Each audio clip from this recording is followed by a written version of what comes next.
mama bad, but you know it's all good. Yeah, it's all good, yeah, you know it's all good. I just got a bag just to show the boss up. Got me poppin' tag, don't know what it cost us. Little shawty bad, but you know it's all good. Yeah, it's all good, yeah, you know it's all good. What's good, J fam? Welcome back to my channel. It's the baddest in the game, and I'm back with another banger. Let me know if y'all like the new intro. You feel me? Thought of it right on the spot. I'm gonna call y'all J fam. I love it. Thought of that top of my dime. But yes, welcome to Vlogmas Day 6. Y'all, I have really been slacking when it comes to these vlogs. I was supposed to be in like getting these junks out because there is a time difference. Like when y'all wake it up, I'm gonna sleep. When I'm gonna sleep, y'all wake it up. So it's kind of a disconnect right there, but don't even worry about that. I got 2 story times coming to y'all back to back for Vlogmas Day 6 and 7, so I could be all caught up. And then Vlogmas Day 8 tomorrow, I'm gonna vlog my entire day and I'm gonna be all caught up after that. But don't forget to like, comment, subscribe, turn on your post notifications so you're notified every time I upload. And let's get straight into the video. You did. Okay, y'all, so judging by the title, you already know what's going on. So this is a story on how my boyfriend invited, well, he didn't even invite, but his side chick showed up to the hospital. And at the time I did not know it was his side chick, but yeah, y'all gonna see the craziness when I get into the story. Okay, so this was 2015 time frame. This was when I was with the boy. If y'all watched previous story times, this was when I was with the boy that he ended up being one of my friends' baby daddy. That boy, yeah. With him, it's a lot of stories that I haven't told, but y'all, I was drugged through them. But I thought we had the most perfect relationship, nothing was going on, but child, I was drugged through the mud with that boy. So anywho, this is when I was with him, and we're gonna call him Jay. So this was around 2015. This is when I was stationed in Hawaii. So he had already told me, this is why I thought we had an open and honest relationship, because he had already told me pretty much every girl he did mess with on the mother freaking island. And he pretty much told me he messed with the whole entire company, but this one in particular girl he had never told me about. So let's fast forward. He had ended up having knee surgery within 2 to 3 months of us dating. He had knee surgery, so I kind of became his dang on nurse, his dang on caretaker. So he had his knee surgery, and I had to give him medicine, and his friend had to give him shots at a certain time because his knee, or was it his wrist? It was either his knee or his wrist. I can't really remember. I don't care about that dude no more. But yeah, I think it was his wrist.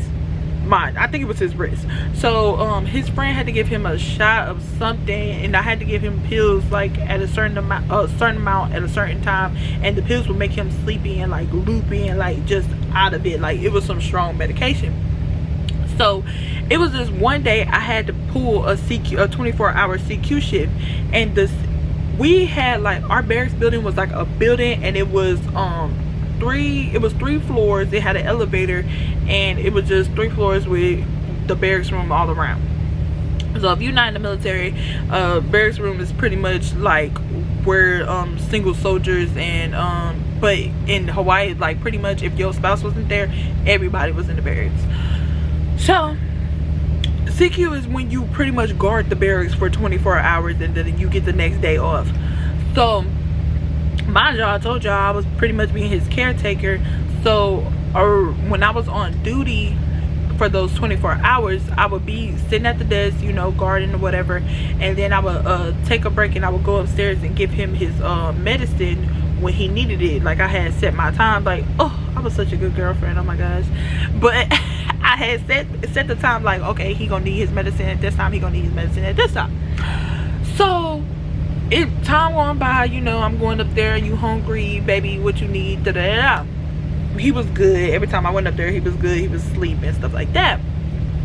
So it came around, I would say that was the morning time when I was checking up on him, and it came around like 12 o'clock afternoon, and I had went upstairs, and he had his roommate, mind you, they had separate rooms, but he had his roommate come to the door and answer the door, and he was like, oh, he good right now. And I was like, wait, okay, I could go check, what the heck.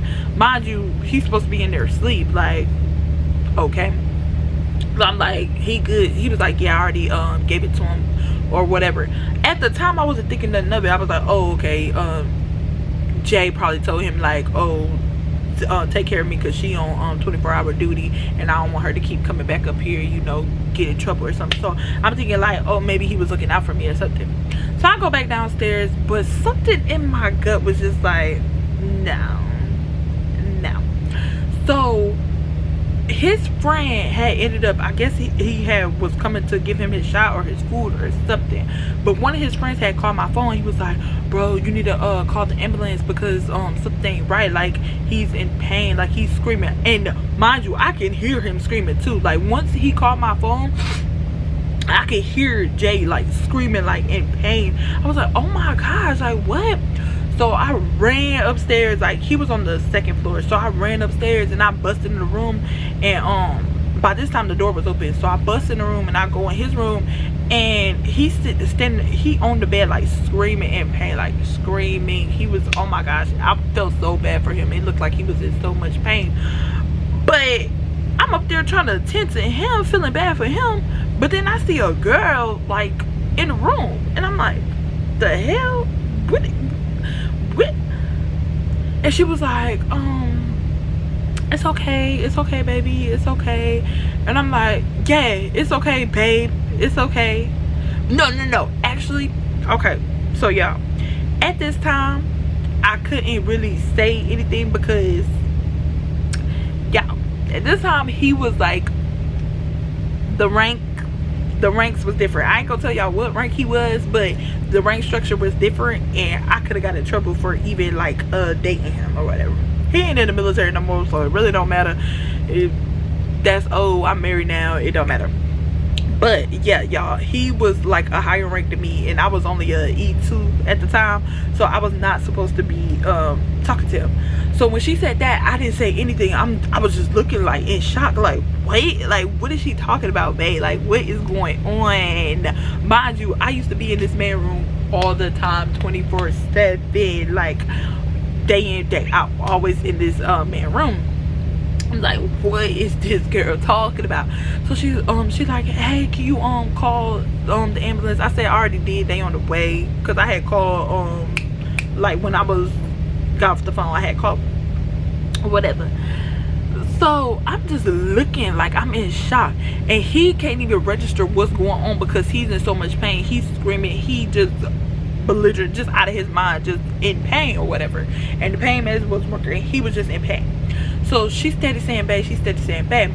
So the ambulance get there, and then he hops in the thing with the ambulance. And I, at the time, I didn't have a car because it was the island. I didn't really think about buying a car while I was on that island or whatever. So I go in the car with his friend because I knew his friend, I was cool with his friend or whatever, and we go to the hospital. And once we get to the hospital, I would say waited in the waiting room about an hour, and she popped up after that. So once she popped up, I'm like, who is this girl? I asked the friend, I'm like, who is this girl, bro? Like, I'm about to get mad. Who is this girl? So he like, that's oh girl, she used to be in our company, like she about to leave to something, and she ain't nobody, da da da. I'm like, no bro, she keep calling her babe, like I'm about to be pissed off, like I'm pissed. He was like, you know you can't make no scene, like you know y'all situation type thing. I'm like, I know bro. That's what was pissing me off even more, because I couldn't say anything and I couldn't do anything because of that whole situation. So they finally let us, like, y'all can go in there and talk to him or whatever. And I was like, okay, cool. So they had got him stable, got him nerved up or whatever. So I go in there, and she's right by his bedside holding his hand. She was like, it's okay, da da da. Mind you, at this time now he's drugged up. He's there, but he's not there. Like they had gave him morphine, so he was like, you know, high or whatever. So I'm standing there just looking at him like mad as hell while she like roping his hand or whatever. I'm just standing there just looking at him, and he was looking at me, and I'm just looking at him like, you really got me messed up. Like, okay. So I'm just standing there. So I walked away. I was like, cool, like it is what it is. You ain't gotta worry about me no more. So I walk away, and yo, mind y'all, I wanted to cry so bad. Like my heart fell to my asshole. Like I was so sad, y'all. I was so sad. Oh my gosh. Because I really, when I tell y'all, at this time I love this man. Like I was so in love with that man. So I go in the back in the waiting room, and I'm just sitting there like, okay, cool. Mind y'all, this is like around the time when we first got together, and I fell quick and hard. This was when I was young, so I used to just fall like that. So I'm sitting there whatever in the waiting room, and his homeboy, like it was, I think, an hour or something went by, and the girl, she had came out, and I was gonna go out there. She had came out and went out. It was like a small hospital, so she came out the room and she went outside, and she was on the phone. So I was gonna go over there, and I was gonna say something to her, but I was like, child, I ain't even gonna say nothing. I'm gonna let it go, whatever. Like, it is what it is. Take my L, and I ain't gonna talk to this dude no more. So she's out there, and she came back in. She told his homeboy that she was about to leave. She was like, he good, just make sure y'all text me, and I'm gonna let you drop him home, whatever. I gotta run. And she had a kid at the time, like I guess a newborn kid, so she had to go tend to her kid. So I'm just sitting there like, whatever. So hour goes by, and I think another hour goes by, and he finally get released. He's stable, he's good. We get him in the car, and mind you, his homeboy had like a two-seater car with like the seat you gotta pull up or whatever. So they pull the seat up, I get in the back, and he get in the front. He was like, I'm hungry, so we about to stop and go get some food or whatever. And he was like, baby, you want some food? I'm like, just rolling my eyes, child, like right now, like, don't talk to me, like, you leave me alone, bro. So he was like, baby, you want some food? And he grabbed my hand, like I was like in the middle, like, of the two seats, and he grabbed my hand, like, and he just holding my hand. I'm just like rolling my eyes, like, bro, like, you not getting away with this, bro. Like, this is not something that you just gonna scoop under the rug and try to, like, bro, she's nobody, bro, no. So we go, and he was always buying me food, child, always buying me food. That's another reason I love the hell out of him. Like, key to my heart, food, and buying me food. Oh my gosh. So he bought me some food. He was like, what you want, baby? Ran up a tab because I was mad. Give me this and this. So he got me the food, and we me and his homeboy helped him to his room or whatever. And I was like, all right, like, I'm about to go. And the homeboy was like, yeah, I'm about to go or whatever. So the homeboy left after the the homeboy left first, once we got him in the bed and got him situated or whatever. By this time his high was like pretty much gone. So I was like, once the homeboy left, like 2 minutes later, I was like, yeah, I'm about to go to my room. He was like, bro, what's wrong? Like, what are you doing all that for? Like, you know you sleep with me, like, I need you here, da da da. I'm like, no, who you need here is old girl that was here calling you bae over and over. He was like, what? She was calling me bae? She was calling me bae? I think, bro, that's just how she talk. That's just how she talk. I'm like, that's just how she talk, bro. That's just how she talk. And he was like, yeah, she said that to everybody, da da da. I'm looking like, bruh. And then she had the nerve to do it in my face, and I couldn't even say the thing because you know we not even supposed to be talking or whatever. And he over here, bruh, don't do that, don't do this, da da da. Bruh, at that time my heart was so soft, and I had such a soft spot for him. Oh my gosh, I had such a soft spot for him, and I hated it.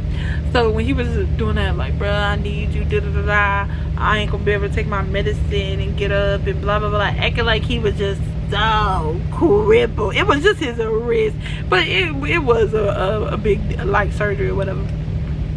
But he was like, I need you, da da da. Long story short, I stayed. Child. I was just like, whatever. Like, she calling him babe, rubbing his hand, but who here at the end of the day? That's my stupid thinking at that time. Like, I was like, girl, who here at the end of the night? Me. But yeah, J-Fam, y'all, the growth in my thinking and the way that I am now, like, I'm so proud of myself. I do not let people run over me. And I think that's what really turned me into a dog, because I was such like loyal, like nobody could talk to me. Well, I did cheat on him, but it was when we broke up, so I ain't really cheat on him. We was broken up. Y'all remember that story time? We was broken up, so it wasn't really cheating, whatever. But he had already took me through enough. So come to find out, that girl, that newborn baby that I told y'all that she had, was possibly his kid. Turns out it wasn't, but it was a possibility that it could have been. So he had this girl in my face while I was over here playing nanny. Well, not nanny, playing nurse every day. And this girl comes running to the back of his car while I'm on 24-hour duty. You called another bitch to come and take care of you while I'm down on CQ, and lock me out the room, telling your roommate to not come answer the door. Never again. A nigga could never play me like that again, child. Ever. That's the end of the story. Y'all, I know it was crazy. I know I was stupid. I know. We ended up staying together like 8, 9, all the way up until I got to Bragg. We ended up staying together. We got together March of, it had to be 2016. No, March of, it had to be 2015. I don't know, y'all, but I know it was a year that we stayed together. So yeah, y'all, put up with that line cheating dog for a year. But don't forget to like, comment, subscribe, turn on your post notifications so you notified every time I upload. Turn them on. Don't forget, don't stop this video until you turn them on. And if you made it to the end of this video, comment down below a light bulb, because now we're using our brains. We're using our brains all 2020, all 2021. But yes, I love you guys. Thank you so much for supporting me. I love you guys so much. I'll see y'all in the next video, J-Fam. You dig?